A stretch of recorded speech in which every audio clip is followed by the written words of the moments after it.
Morning students. In previous video we have learned about the under subscription and preparation of balance sheet in the case of under subscription. Now today we are going to learn about the preparation of cash book of issue of shares. How can we maintain the cash book when company issued shares at par or at T? Means जब company shares को issue करती है तो उसके साथ वो cash book maintain करने के लिए भी इंडिकेट करती है, तो उस केस में आप क्वेश्चन को कैसे सॉल्व करेंगे? Let's take an example. Here is example illustration number 24 in your books.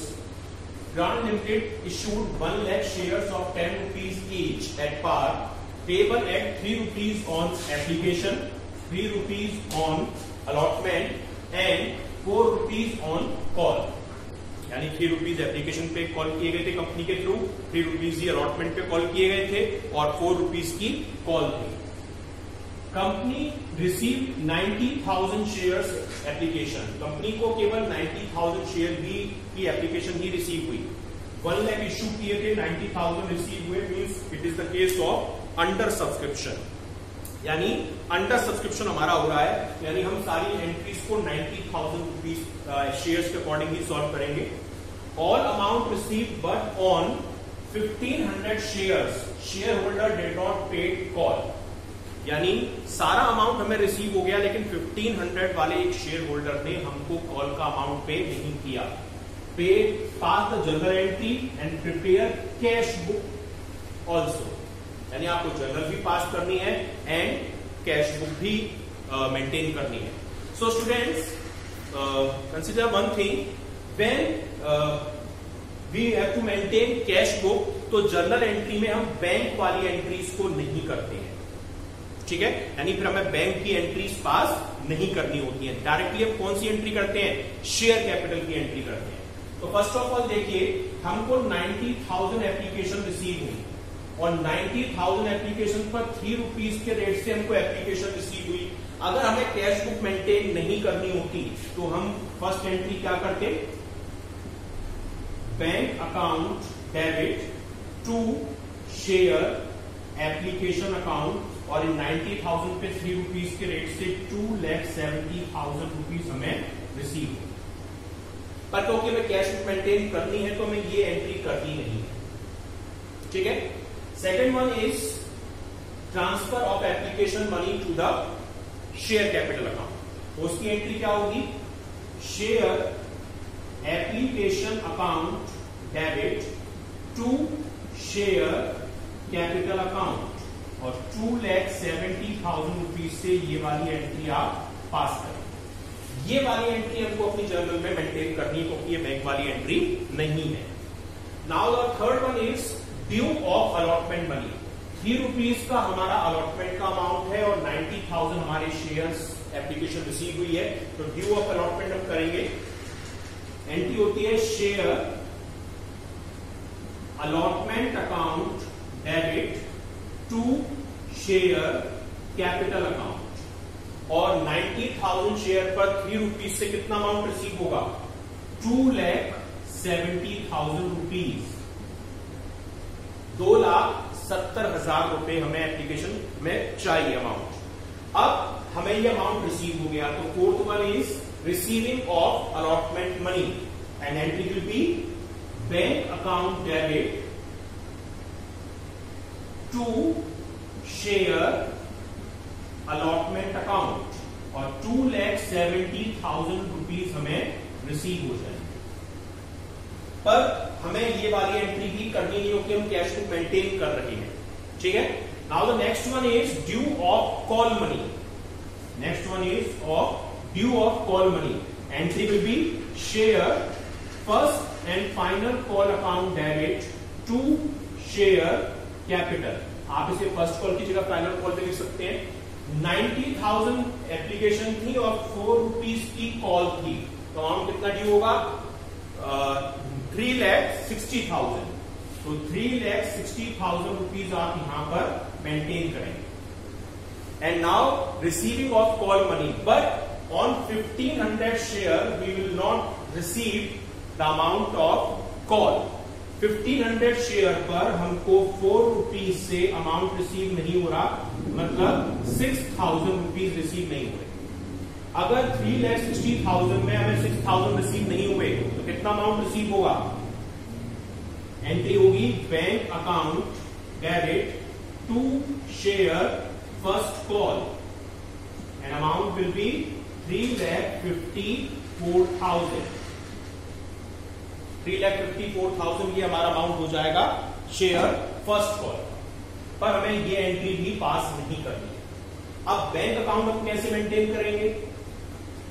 Bank या कैश बुक फॉर्मेट ये होता है, आप जानते हैं, पर्टिकुलर अमाउंट।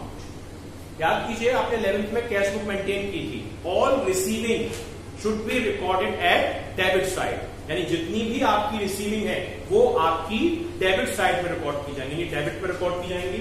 अब देखिए रिकॉर्ड आपको रिसीविंग कौन कौन सी हुई है? एक तो ये एप्लीकेशन की मनी, एक आपको अलॉटमेंट की मनी रिसीव हुई है और एक आपको फर्स्ट कॉल की मनी रिसीव हुई है।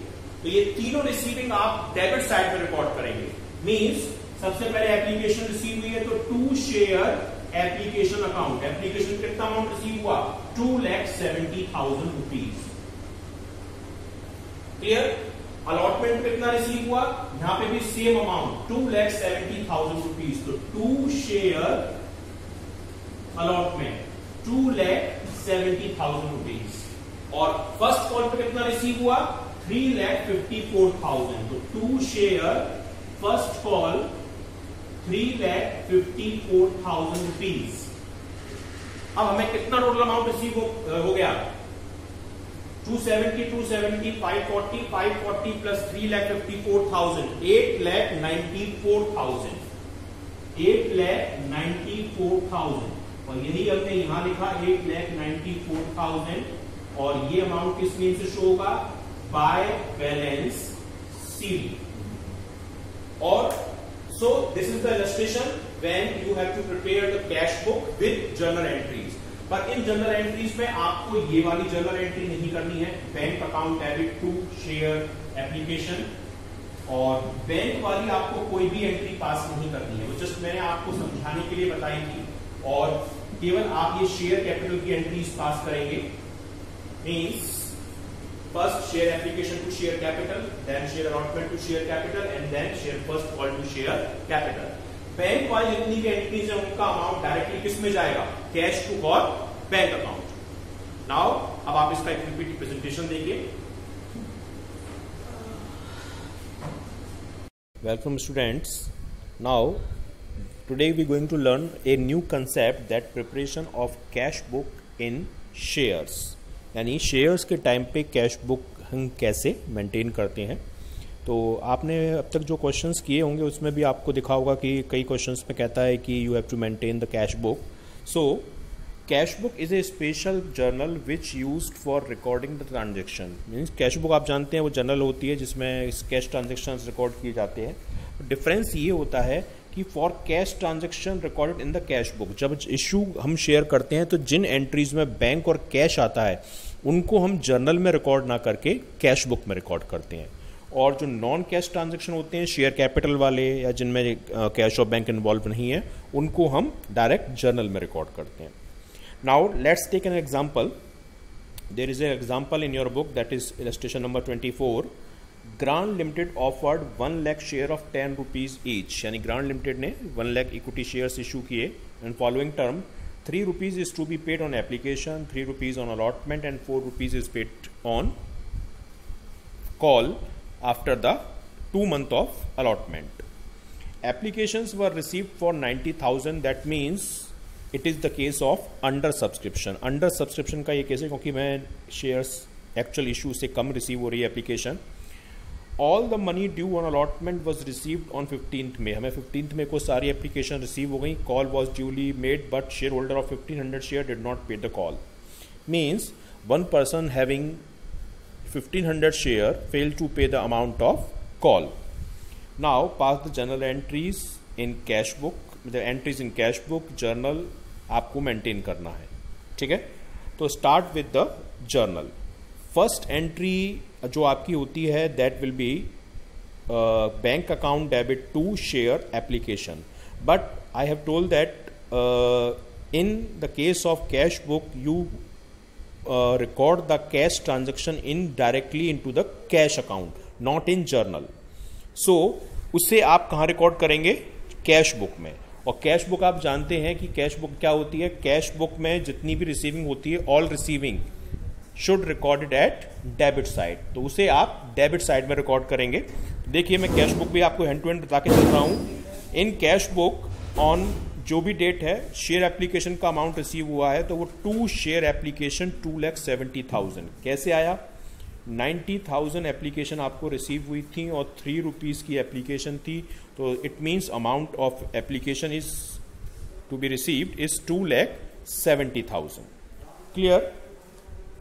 अब second entry will be the transfer of application amount to the share capital amount. It is a non-cash transaction and it will be recorded in journal book. The entry will be share application account debit to share capital and amount is 2,70,000 because there is no error in the application. So that will be the entry of application.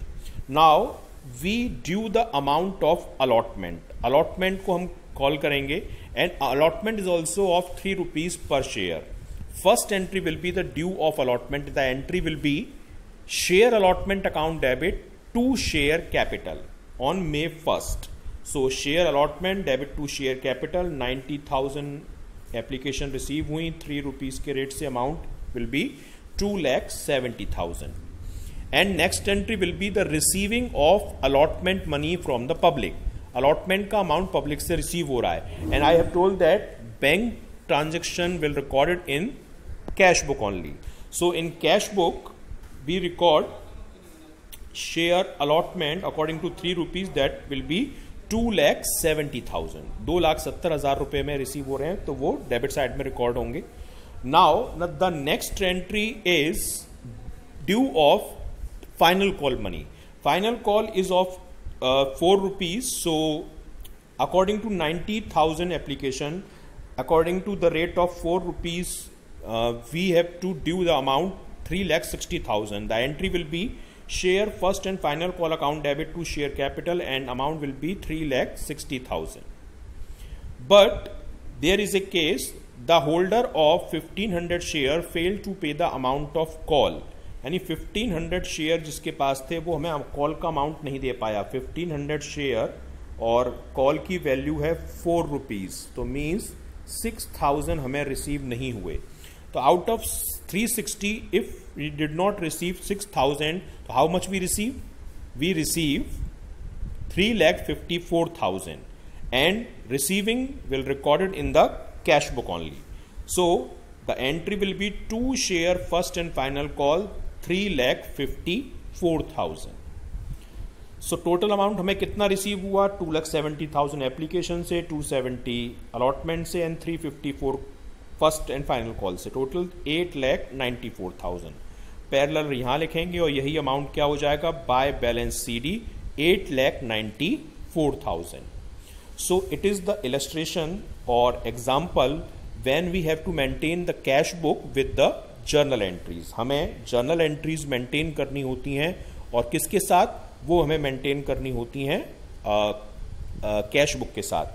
So in that case we record bank transaction indirectly to the cash book and non-banking transaction or non-cash transaction recorded in directly into the journal. Thank you.